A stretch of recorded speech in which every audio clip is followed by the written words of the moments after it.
So I'm Dr. Robyn Gorman. I am a pediatrician with TriHealth Pediatrics.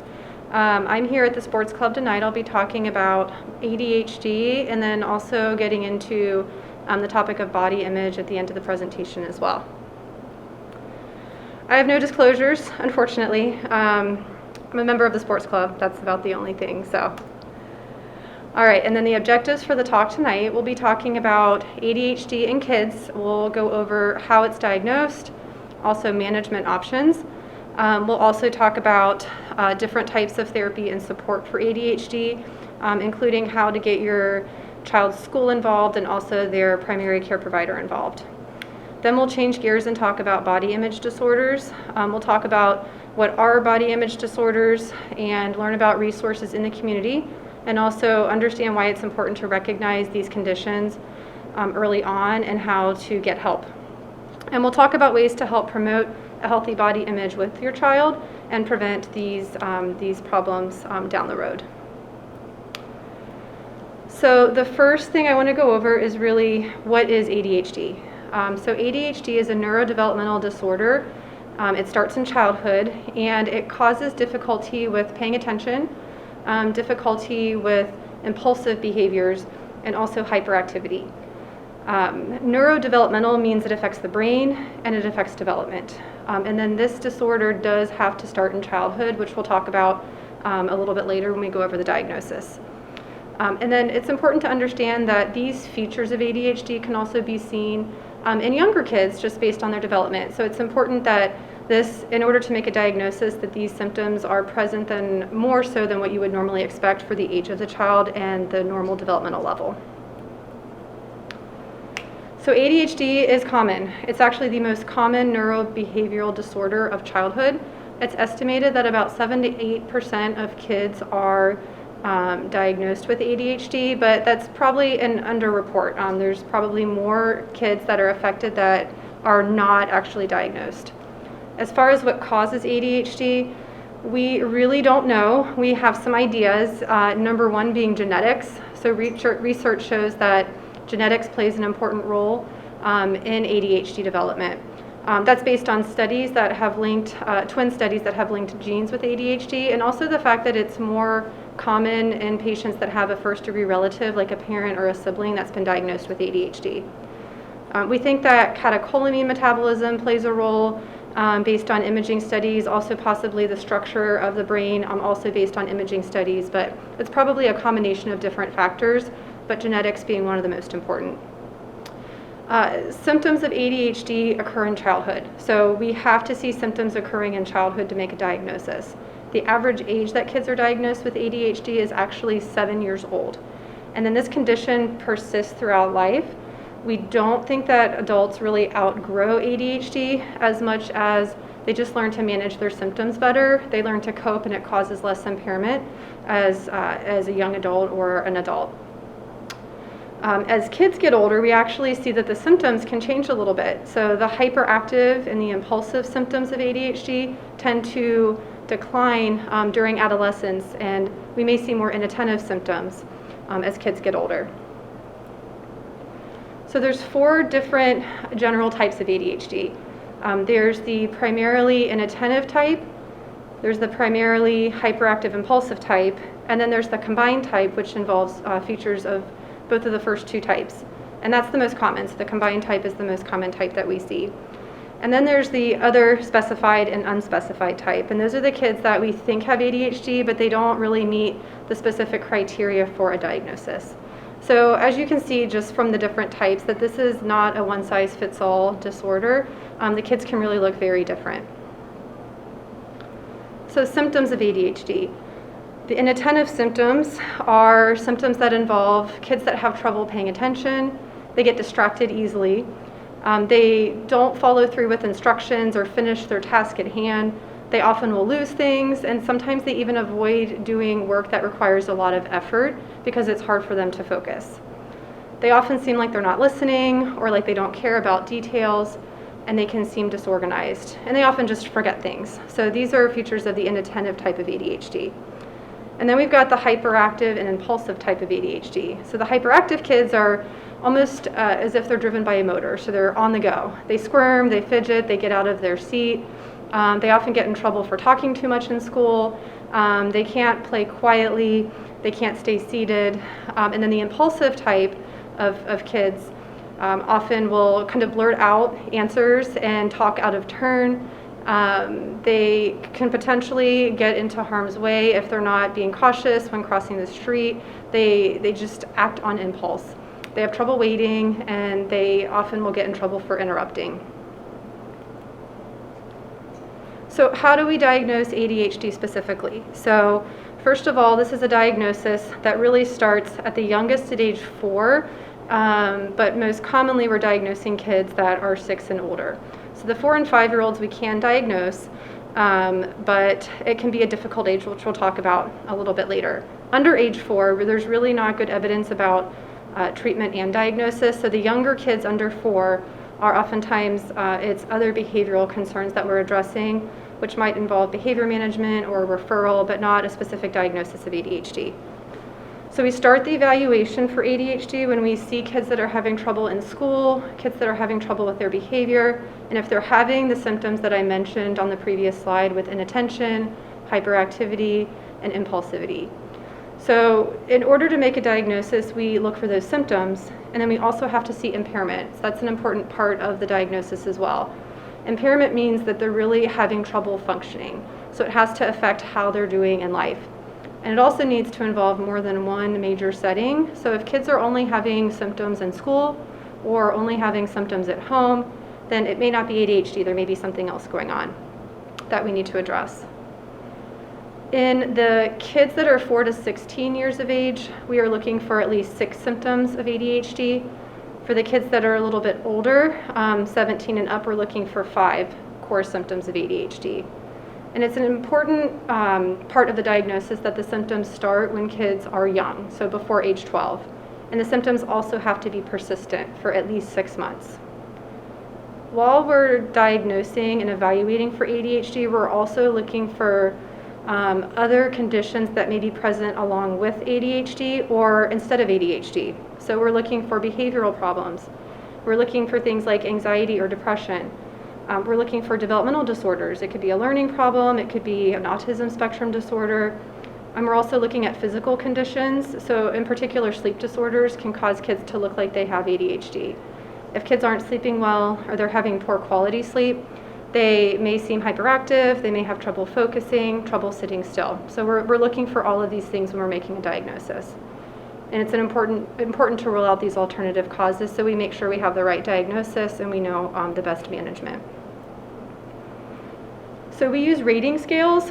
These are pretty specific evaluation tools to diagnose ADHD. They're also looking for those comorbid conditions that I just mentioned, and they're also a way that we can monitor treatment for when patients are started on therapy, so we can measure if they're improving or not. It's ideal to have information from both parents and teachers and to get at least 2 forms completed from parents and from teachers if possible, so we can get some good information about what's going on in different settings. And the rating scales are looking at the core symptoms that we talked about of ADHD and also looking for impairment in functioning. And we'll look at an example of this in just a moment. There are narrow band scales. These are looking a little bit more targeted and more accurate for diagnosing ADHD. And then there's also just the broader scales that are used. At my office, we use the Vanderbilt scale, so I'll show an example of that.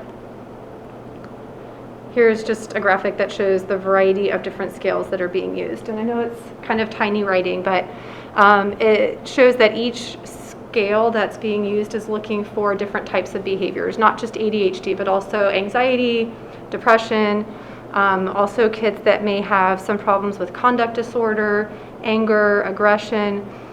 So it's looking at a variety of different symptoms. So here's an example of the Vanderbilt Forms. These are what we use at our office.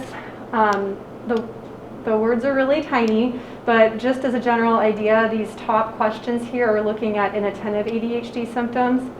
These symptoms kind of in the middle are looking at hyperactive impulsive symptoms. And we're scoring this and we're giving numbers based on how often these symptoms occur, and we add those up, and that's how we can make a diagnosis. Some of these other questions are looking at anger, aggression.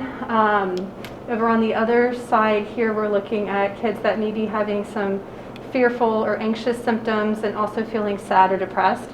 And then down here, this is a way that we measure impairment. So it's looking at how kids are performing in school with subjects, how they're getting along with their peers, and if they're having trouble with performance, organization, and other difficulties from their symptoms. So I think in order to really understand why it's important to treat ADHD, it's important to understand who's affected by it. And this is really a disorder that affects the quality of life of these kids. Not just their life, but it affects those around them. So kids are affected in their academics. It affects how they do with just their general health and also their relationships with their peers, with their parents, their teachers. As far as patients go, boys are more than twice as likely to be diagnosed with ADHD. Part of this might actually be because boys are more likely to exhibit the hyperactive features, and those are just more obvious, more noticeable. But the numbers show that boys are more likely to have a diagnosis. So families are affected, and that's, parents and siblings and immediate family members that may be living in the home. They're affected by the symptoms of the kids that have ADHD. Classmates are affected when the kids are sitting next to their peers and maybe having trouble focusing and distracting others. Teachers are affected by kids that have ADHD because they're trying to help these kids to learn, and sometimes there are some difficulties there. Peers, so just friends and relationships. Also teammates that may be on the same team as these kids, or coworkers at their jobs. And then I've got some well-known people up here that have publicly said that they are affected by ADHD. So I thought these were kind of fun to look at. So we've got the Fonz. I don't know if you all remember Happy Days. Pete Rose. We've got Simone Biles, Michael Phelps, Bubba Watson, Adam Levine, Whoopi Goldberg. And then it's been rumored that some famous inventors and scientists have suffered from ADHD. So it's not been confirmed that they've been diagnosed, but Albert Einstein, Thomas Edison, Alexander Graham Bell, there's some speculation that they may have suffered from ADHD as well. So as far as management and treatment options go, really the first step is making the diagnosis, and that is generally done by bringing up concerns to your child's school, to your child's primary care provider. The diagnosis is generally made by a pediatrician or your child's primary care provider. It may also be made by a specialist like a psychologist. There is limited access to mental health providers, so a lot of times this is something that we are kind of starting the process with in the pediatrician's office. So we are able to help. We can help diagnose these kids, we can assist with their management, treatment options, and we can even treat comorbid conditions that may be happening like anxiety or depression or maybe some sleep concerns. So don't be afraid to talk to your child's pediatrician or your child's school if you have concerns to get this process started.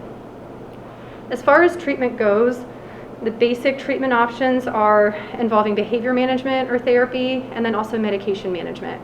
So most kids that have ADHD are taking medication because we have very effective medications that we use.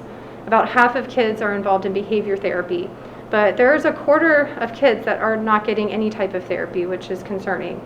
The most effective therapy generally involves medication and behavior management. The medications are effective faster, but the behavior therapy will help to persist once medications are stopped, or if the effect of a medication wears off and it's discontinued. So it's best to use both. So just a few slides about behavior therapy. I'm not a psychologist, but this is how I understand it and what I have learned. So the goal of behavior therapy is really to try and adjust and modify the child's physical and social environment to help improve their behavior.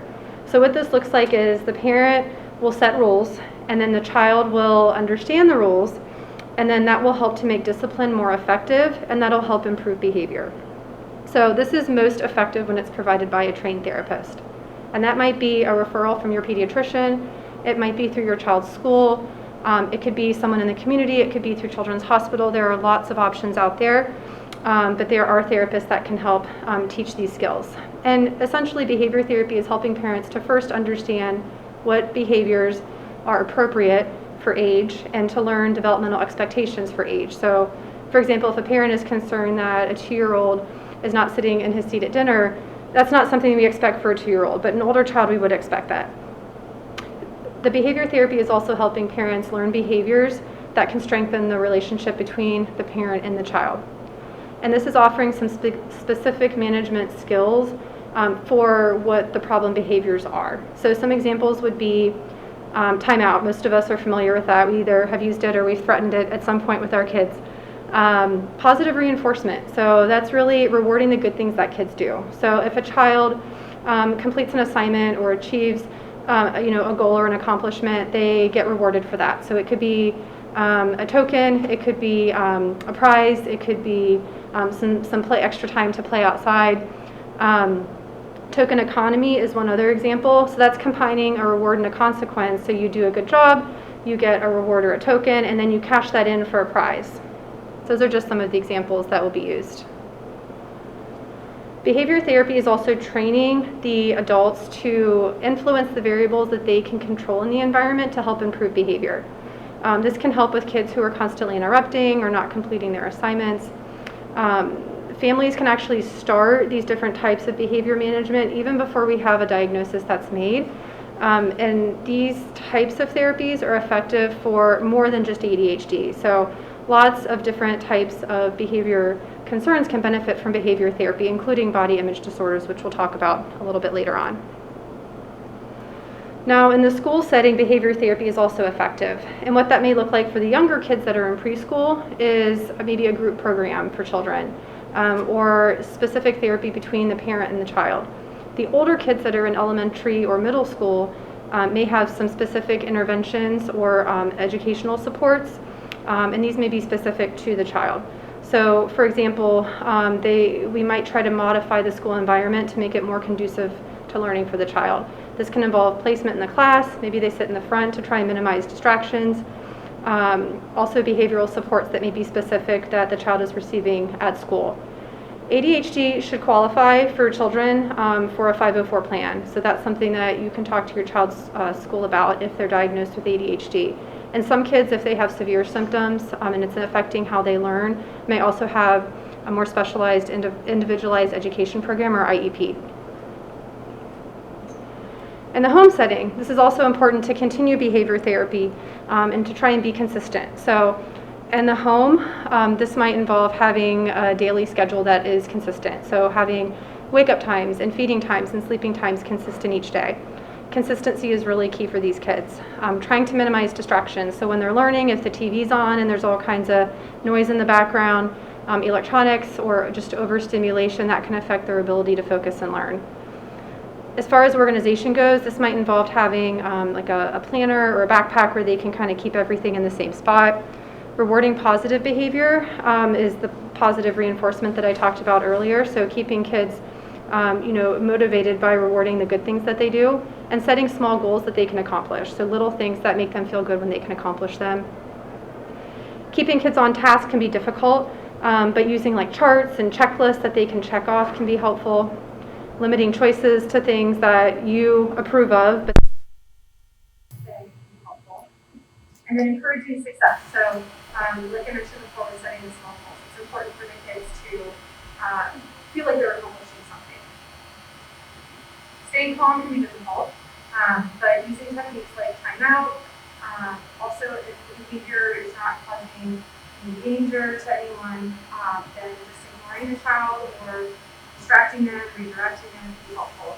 And then communicating with the teacher is also really important. Making sure that you're on the same page to really have the best chance for success here. Some other services that may be used in the school are independent interventions for the child, so helping them to meet the best academic and behavioral success that they can. Daily report cards can be helpful. Also point systems for the kids. And then if they don't do well with a test or a project, having the ability to repeat it can be helpful too. And then some special accommodations are just kind of helping to to modify the child's specific school programs that they feel like they're succeeding, with extra time to complete assignments, coursework, and tests, keeping the materials in the class for studying, and the teacher might even provide some notes to the student to help them do better. So once again, coordinating their efforts at home and in school is really important. So I'll spend a few minutes talking about medication options. There's a lot of detail here. I could talk for hours about medications, but just kind of a general idea is that stimulants are the type of medication that can be used most frequently for ADHD. They have the strongest evidence behind them. They're effective. Once again, the most effective therapy is medications along with behavioral intervention. But when we choose medications, stimulants are usually our first choice. These are generally used for kids that are 6 and older. The younger kids under age 6, there are not FDA-approved medication options. There's evidence that methylphenidate can be helpful, especially in the kids that are not responding to behavior therapy. But in general, the medications are for kids that are 6 and above. So the different classes of stimulants, the 2 basic classes are methylphenidate and amphetamines. More than 90%, the vast majority of kids who have ADHD and are placed on these medications will respond to at least one medication. However, this is not always the first medication that we try. So the response can be variable. We don't always know how kids are going to do on medication. So there is sometimes some switching of medicines and some dose adjustment. Our goal is really for these kids that are on medication to be on the lowest dose that's effective and controlling their symptoms, but without unwanted side effects. So if we see side effects happening that are adverse events, then we will oftentimes go down on dose. And if it's not effective for the symptoms, then we need to change to something else. The non-stimulant medications, there are some newer options and some medications that I listed here that are not generally first line. Sometimes they're used for patients that are not responding to the stimulants, and we try different types of medications without success, or we may add them to the stimulants to improve the efficacy. So here's a list of the different types of medications. As you can see, there's several different kinds. This is not an extensive list here. The duration of these medications varies, so some of them last for several hours, some of them last half a day. So when we're choosing a medication for patients, we're looking at several different factors. We're looking at, based on the age of the child, or the ability of the child to take pills. Can they take a tablet? If not, we choose a medication that maybe is a liquid, or a chewable, or a capsule that can go through next food. Insurance coverage is a huge factor, so if the insurance doesn't cover the medication and it's not affordable, then it's really difficult for the families to have a child on this medication for a day. We also look to make sure it's healthy. We want to find the right dose, but also follow these children up so we can make sure that they're having improved their symptoms without side effects that are unwanted. So any medication can cause side effects, including these ADHD medications. The side effects that we can see with the stimulant medication, as common side effects, are short-term. So sometimes we see a temporary decrease in appetite, where the weight may not increase when patients start these medications.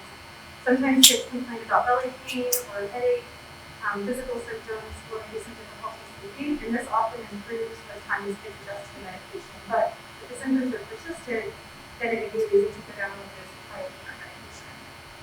Less common side effects are down symptoms, and that means that after the medication wears off at the end of the day, the kids can become hyperactive, they have trouble sleeping, they just have a change in behavior. And then one study found a minor growth delay. Patients, but it was pretty small, and that's less common. We can see changes in vital signs, so that's heart rate and blood pressure, but also this is pretty insignificant. It's 1 or 2 points, so generally not something that's worrisome, but we do monitor kids' heart rate and blood pressures when they come into the office for their follow-up visits. Uncommon symptoms are hallucinations, psychotic symptoms. These are very unusual, but they can happen. And then cardiac events are also very unusual. The rate of sudden cardiac death in kids on stimulants is actually the same rate as the general population, but we are getting a patient history and a family history to look for maybe any underlying risk factors. It's also important because of these side effects, to make sure that if we're changing or stopping a medication, that we do it slowly and safely. Other therapy options, so there's not really evidence that these are helpful. So things like diet modification, trigeminal nerve stimulation, EEG biofeedback, these have not been proven to be helpful. So once again, the most effective therapy is behavior therapy plus medication. So I talked previously about the younger kids. Just once again, these kids can be difficult to diagnose, and they can also be difficult to treat sometimes, just because we don't have first the ability to use the standard forms with a lot of these kids if they're not in school. We might be using an interview or a checklist instead of the Vanderbilt forms that I showed earlier. It can also be difficult if the kids are not in school to know if their symptoms are happening across the board or just at home, because some of these kids are only at home. So we may be using early intervention or maybe a special ed teacher as an observer to kind of get a feel for if this is happening in different settings. Once again, behavior therapy is really the most effective therapy in these kids. We can use medications, but they're generally off-label, and oftentimes that's done in consultation with a mental health specialist.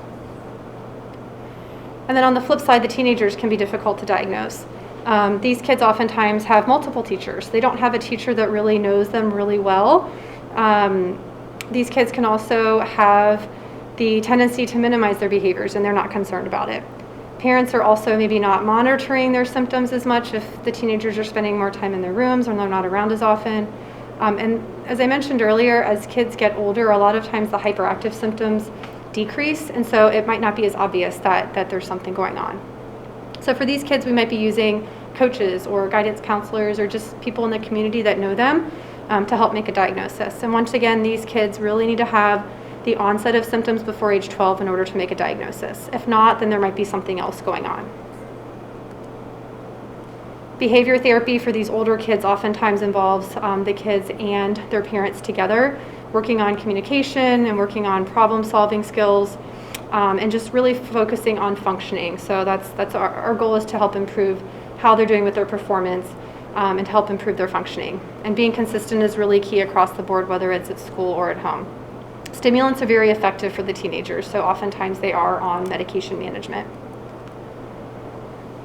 So what are some things that parents can do to help? So I think the most important thing is communication. So really talking to your child, giving them support, and helping them. We want to help make that diagnosis. We want to help treat them and help their symptoms. So having that support for your child and communication is important.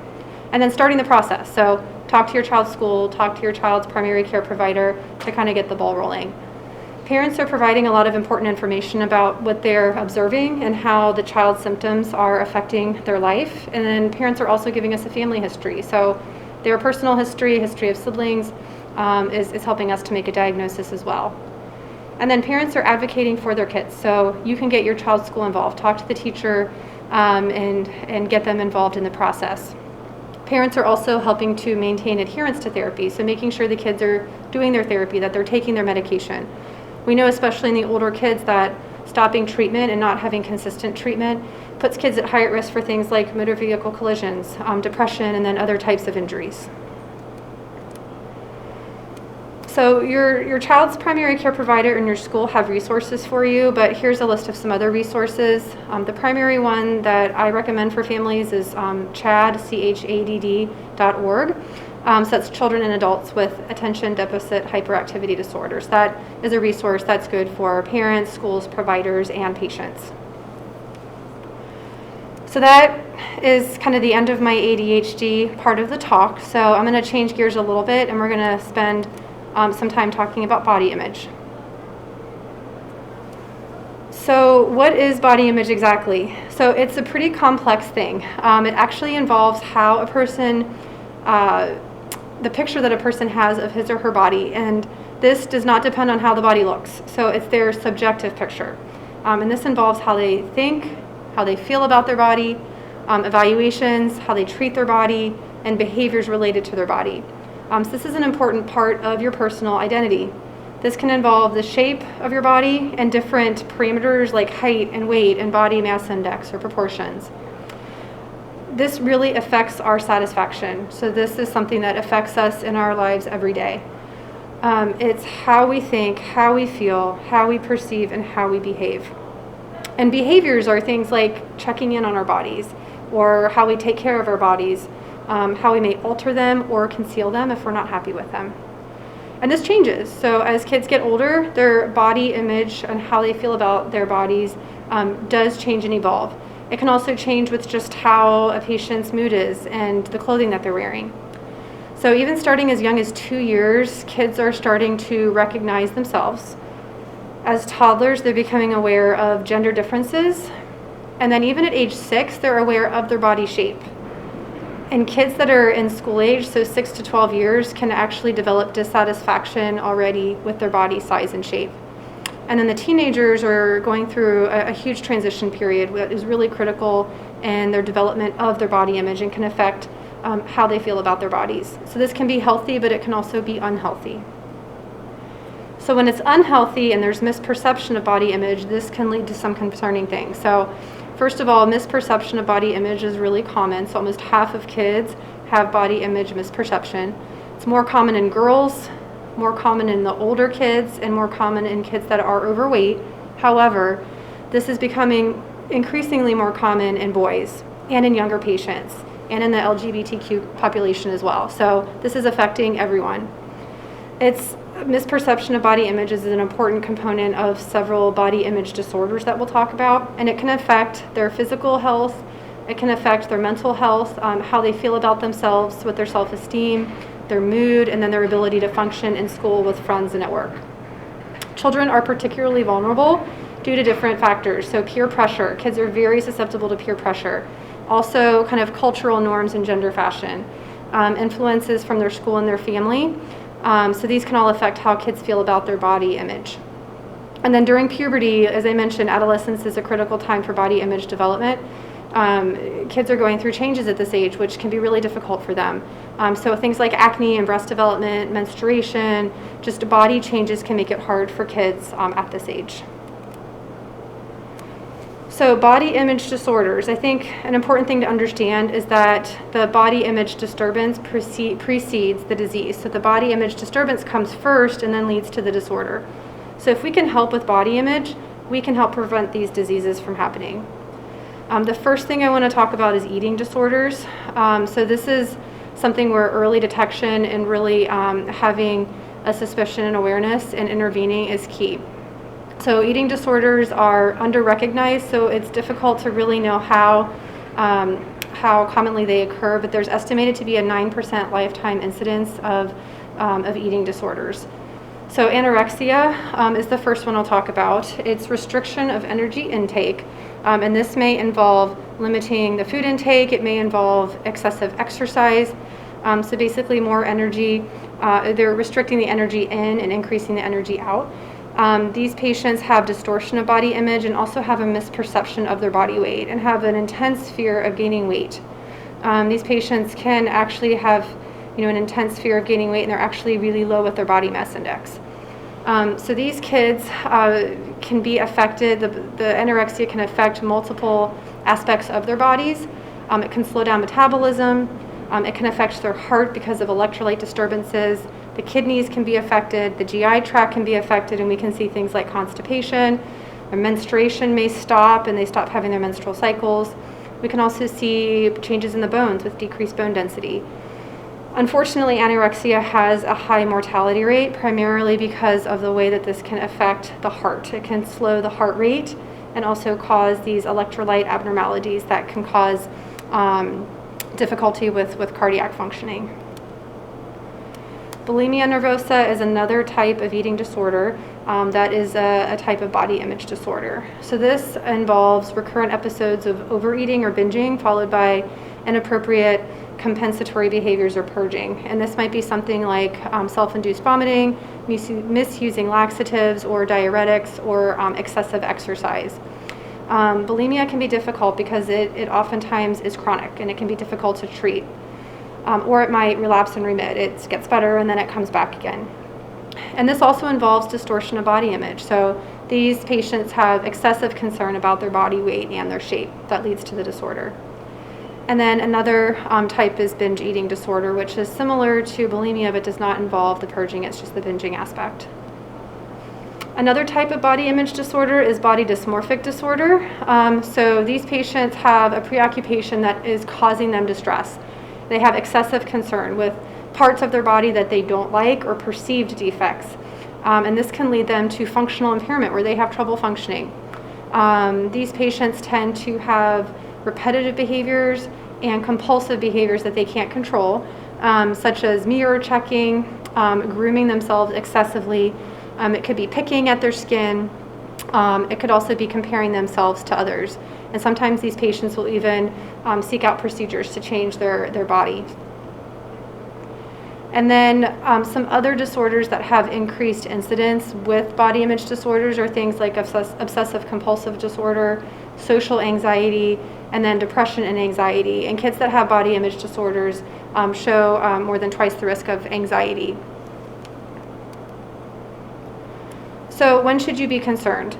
I think the things to be concerned about are when you see behaviors that are new or that are causing significant stress and impairment, something that seems excessive. So it could be weight control measures. So it could be excessive exercising. It could be restricting certain food groups. And then at the same time, seeing some negative thoughts and feelings and behaviors or perceptions from the child towards their body.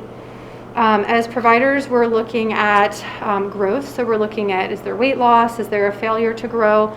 And then I have a growth chart up here. So we're worried about kids that cross percentiles. So that's not just changing from, like, for example, 51st percentile to 50th percentile, but when they're actually crossing these big lines and they're crossing over those lines on the growth curve, that's when we get concerned. We might also see changes in vital signs. Like I mentioned, patients with anorexia can have low resting heart rate. We might see menstrual changes in girls where they stop having their periods. And then there could be subtle symptoms. So sometimes kids are just sleeping more than usual, or they're not talking to their friends as much. They're not as interested in the things that they used to enjoy, or they might seem more irritable. So these can be some subtle signs as well. So when it comes to therapy for body image disorders, this really depends on the specific diagnosis. I think the first thing is that an important part of this is to try and prevent the problem. So trying to educate, and this is educating you guys as parents, educating patients, educating the schools, and having this awareness. And then if you have a concern, talking to your school, talking to your primary care provider. So really starting that conversation is the first step. When we see patients, we'll be asking questions and getting a history. We'll also do a physical exam. We'll be checking vitals. We might be using some questionnaires, and then there may be a referral as well. And this approach to treatment of these patients really is best when there is, when a team gets involved. So this could involve a mental health specialist. It can involve a nutritionist. Doctors and nurses are working together. Social services may be helping as well. Pharmacists, especially for the kids that may be inpatient in the hospital due to severity of symptoms. The first thing, if we have concerns for a body image disorder, is to make sure the patient is medically stable, that they're nourished, because it's really hard to have effective therapy if these kids and patients are not adequately nourished. And then a common type of therapy that's used is CBT, which is cognitive behavioral therapy. So that's oftentimes the most commonly used intervention, but it does depend on the specific diagnosis. So the therapy depends on what's going on. Some examples of CBT are really trying to help patients understand what they're thinking and how they're behaving, really kind of come together and affect their thoughts and feelings and behaviors. So some examples of CBT are using guided imagery, or maybe writing, journaling, drawing, also teaching them ways to manage stress. So those are some of the therapies that might be used. It's also important to help educate these kids and patients about the media. So learning how to evaluate the media and how to understand the messages that are in the media and what we're seeing and what we're reading. And then trying to improve their self-esteem, which we'll talk about, I think is an important part as well, and educating on the effects of having a negative body image. Medication therapy is also used sometimes for these body image disorders, but it really depends on the specific condition and the diagnosis. The most commonly used medications are generally the antidepressants. So what are the different things that go into body image disorders, some of the factors, and how can we help to change or prevent them?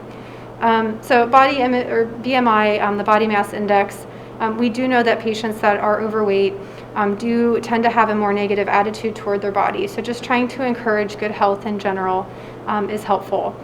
The family is really a critical part of this. So these kids from a young age are learning attitudes about body size. They're learning eating patterns.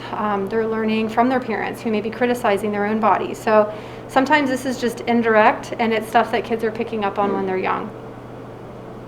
Also social pressure. So there's a lot of pressure socially to have a desirable body and to be accepted socially into groups with their peers. There's also bullying that happens, so that can affect how kids feel about their bodies. The media, so just online, magazines, TV, internet, like there's so much information that we are constantly flooded with about bodies that are desirable. And the same goes with social media. It's constantly available. We do know that kids that are actively engaged in social media do tend to have an increased risk of body dissatisfaction. And actually, new evidence I was just reading recently shows that each additional hour that kids spend with social media increases the risk of binge eating disorder 1 year later. So the association is not really clear there, but that's some information that has come to light. And then self-esteem. So we'll talk about that on the next slide. Why self-esteem is also really important here. And then we also know that kids that have chronic illnesses like ADHD that we talked about earlier, or depression, these kids tend to have more body dissatisfaction, and there's also that social stigma behind some of these other illnesses that can affect how they feel about their bodies. So self-esteem is really important. It is highly related to body image, and we know that the kids that have better self-esteem is protective against body image disorders. They're happier with their bodies and with themselves. It helps to kind of decrease that negative association that they have with their body mass index or their proportions and those numbers and their body. Having a higher self-esteem helps to reduce anxiety, especially when there's judgments happening from kids' peers, and just helps them to be more satisfied with their bodies in general, especially in the teenage years. So some ways to help with self-esteem are offering praise. Even if the kid doesn't accomplish the goal, just trying to offer praise for effort, so making them feel good about themselves, even just accomplishing small goals. Try to use constructive criticism, so try to use words that are not hurtful, and still give kids feedback, but in a way that's more supportive. Asking your child's opinion. I know this can get kind of messy quickly, but kids feel valued when you ask their opinion, and they're usually willing to offer it. So asking what your kid thinks about the subject at hand can be helpful. And then kids are good at something. So whether it's athletics or art or volunteer work or some type of hobby, encouraging what they enjoy really helps them to feel better about themselves.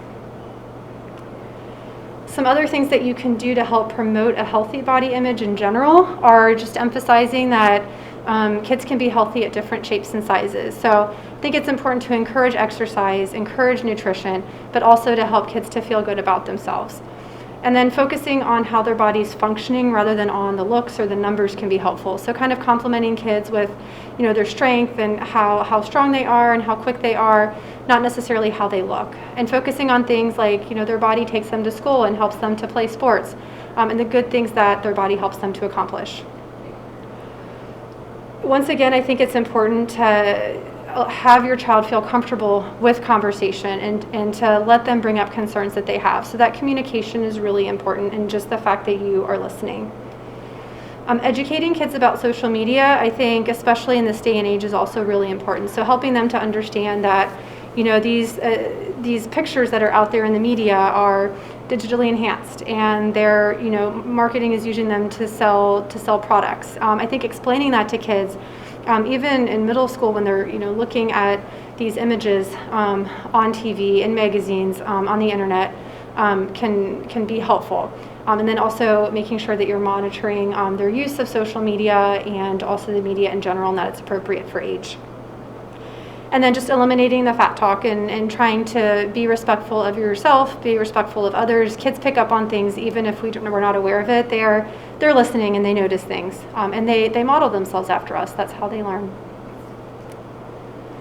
So some basic ways to stay healthy, nutrition. So I tell parents and kids, try to focus on getting a variety of nutrients, and one way to do that is eating different colors. So basically eat the rainbow.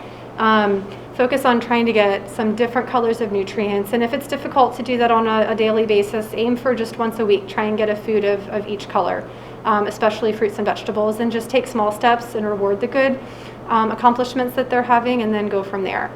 I don't know if you all remember the food pyramid with the grains on the bottom and the fats, oils, and sweets at the top.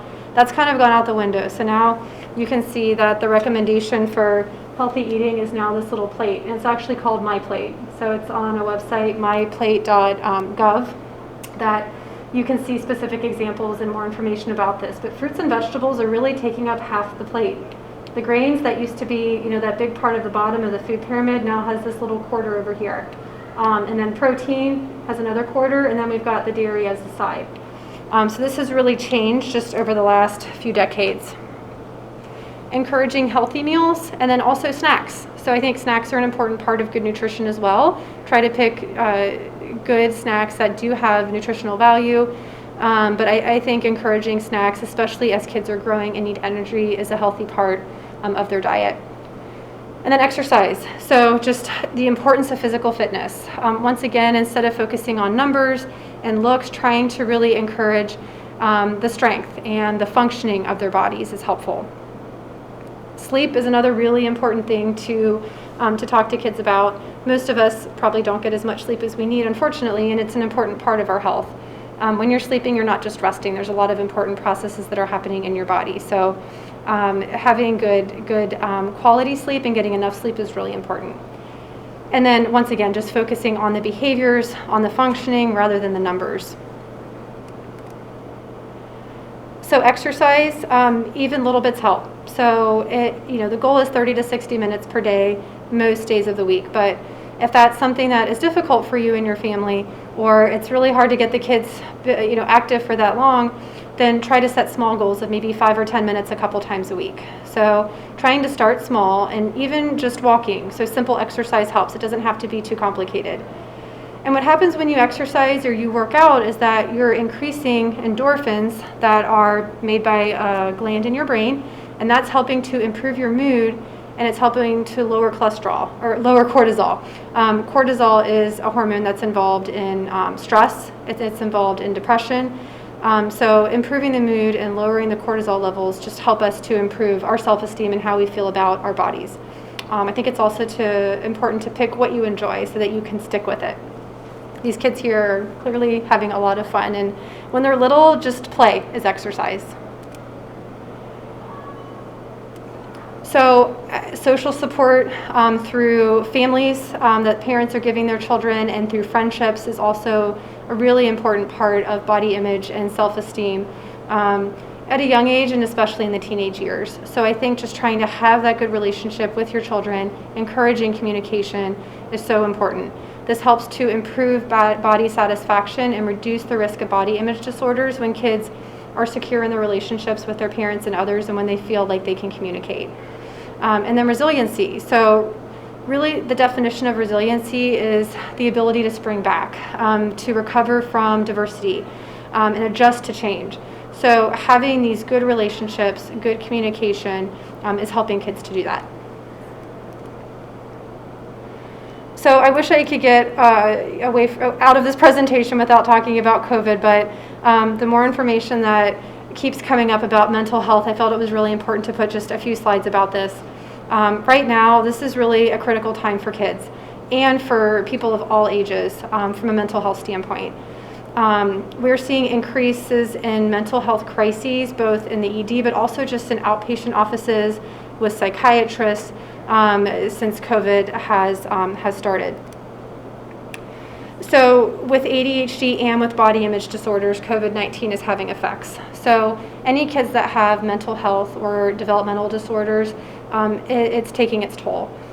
Especially with just remote learning or online learning and decreased interactions with other children, these kids have become socially isolated. And a lot of these kids with ADHD are having trouble learning online. It's really difficult for them to have the same supports and focus and pay attention.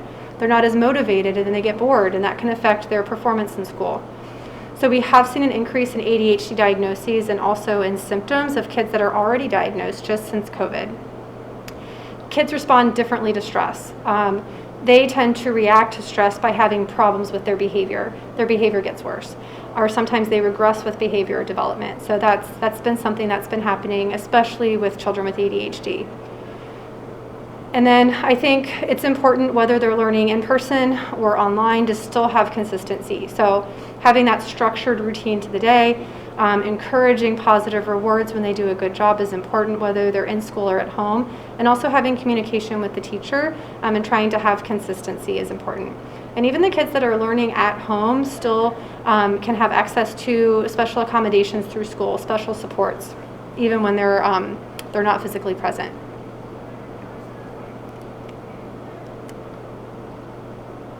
And then with body image, COVID-19 has also had negative effects. So we're seeing an increased, first of all, incidence of eating disorders happening, and then those that have eating disorders are struggling. So even the patients that are in therapy, they're more isolated. Their routines are disrupted, and this can lead to recurrence of symptoms and difficulty with treatment.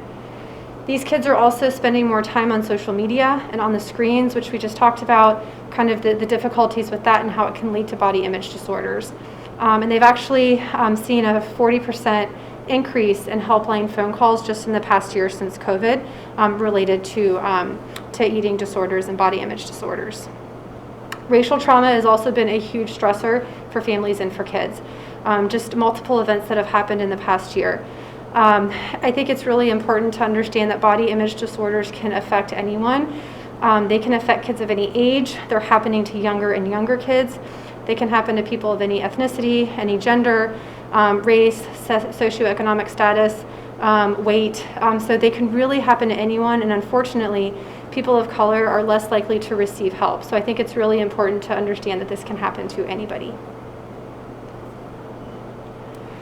So don't be afraid to ask for help. I think I've said that several times tonight, but I think it's really important to understand that, as a parent, you are an advocate for your child, and if you have a concern, bring it up. Talk to the school, talk to their pediatrician. We are more than happy to answer your questions and talk about what we can do to help out. So I think that is definitely the place to start, is the school and your PCP. The American Academy of Pediatrics has resources just in general for these concerns, and then specifically for ADHD, as I mentioned, the CHAD or chadd.org website. And then for body image disorders, there's a National Eating Disorder Association website that has a hotline, and then also a text number as well.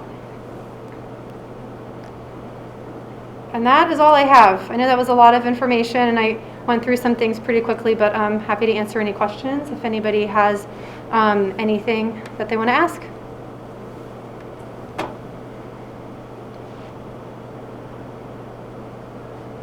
I have a question for you. Yeah. So, moving from adolescence into young adult, and if you were an adolescent that was being treated, let's say with Adderall for ADHD or ADHD as an adolescent, how does that affect you as an adult? Is it something that you can eventually, with therapies, work your way off of? Because it seems like there's we've become very dependent upon medications as a means to treating conditions that, I myself have asthma, and I've been on it since I've been a kid, and medications, and so, with kids with certain disorders, should it be expected to be on those medications through, well into adult, Yeah, I think that's a fantastic question. And I think it really depends on the patient. So we know and we believe that adults don't really outgrow ADHD necessarily just because it's a genetic disorder. There's we think that the brain structure and function is probably involved. What we think happens is that as adults get older, they learn to control their symptoms, and the hyperactive symptoms get less. They learn how to focus better. And the adolescents and young adults learn like little things, like they learn how they function better and they just do it. So they're kind of learning these self-coping mechanisms. So as people get older, a lot of times they learn to kind of function and cope with it. And there's definitely a role for medication. So if patients are having trouble functioning, then being on a medication like Adderall, there's nothing wrong with that. And I think they should be on the medication. But I think as patients get older, a lot of times they learn kind of the behavior managements, and they even just do them themselves, even if it's not like a formal type of therapy with a therapist. So I think in the people that they're functioning, if they're coping and they're doing well at work and they're functioning with their relationships and their families and they're doing well with their jobs, then I think it's fine. But I think if there's a difficulty functioning and like they can't do their work properly, they're forgetful, their relationships are suffering, I think those are reasons why we would want to talk about therapy and medication options if they're indicated. So I think a lot of patients do come off medications as they get older, but I don't think it's because necessarily they outgrow the condition. I think the symptoms might lessen and they become better at kind of management with themselves. But I think there is definitely a role for some of these people to still be on medications, and I think that should be happening. I don't know if that answers your question very well, but no. I mean, I think it's just encouraging to know that. I mean, there are, as you get older, that hopefully you can outgrow some of the conditions that are afflictions. And some of the symptoms too. And even with asthma, like you mentioned, there's question about, do we really outgrow asthma or not? Does it just not cause problems? Because in the right situation, if you get sick and you have allergies and the weather's changing and there's different factors going on, maybe you could have a flare-up if you haven't had problems even for years. So I think just that understanding that you have this condition and that you're aware of it, I think is important, and just to kind of have that awareness. Yeah. All right. Thank you very much. I appreciate your time.